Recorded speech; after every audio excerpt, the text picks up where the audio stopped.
लो जी, चरस पीने वाले वास्ते खुशखबरी है जिहड़ी कि बड़े दिनों तो उन्होंने इंतजार सी। चरस पीने वाले जनाब हुण असला रख सकते हैं।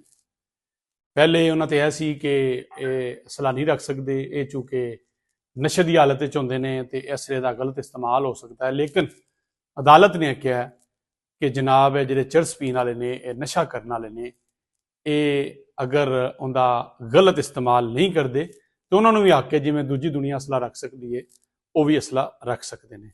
ये कुछ दिन पहला वाकया होया सी कि एक नशा करने वाला शख्स मोहम्मद अली ईमानी जड़ा है, उनके घरों असला बरामद होया।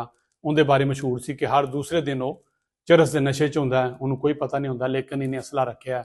उनकी गिरफ्तारी भी हुई, अदालत पेश होया तो उस केस एक फैसला आया। उन्हें अदालत ने कहा कि यह तो कोई तरीका नहीं कि आम आदमी तो अपनी हिफाजत से असला रखे तो चरस पीने वाला जरा ना रखे।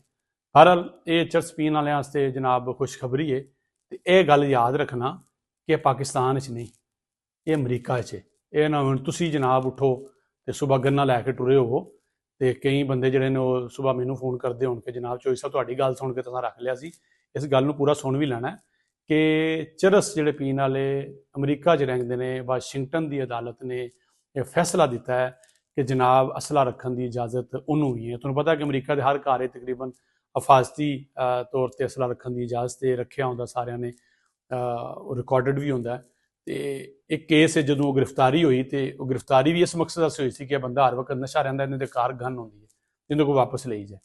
उस मुकदमे च एक फैसला आया तो अदालत ने कहा कि नहीं, एक कोई तरीकाकार नहीं तुसीं कहो कि चरस पीने वाला वाकई में दोष होंदा है तो गलत है। हाँ, वो गलत इस्तेमाल करे तो उन्होंने जरूर करो, लेकिन अपनी हिफाजत से उन्हें को होना चाहिए। तो मैं फिर तुहानूं बार बार कह रहा, पाकिस्तान इस सहूलत मौजूद नहीं। पाकिस्तान जिन्होंने को अगला भी आया वो वापस लै रहे हैं। यह ना हो मेरे भराओ जिहड़े जिहड़े कोई थोड़े जे है वो शामी दो दो गन्ना चुक के गलियां च फिरदे हो।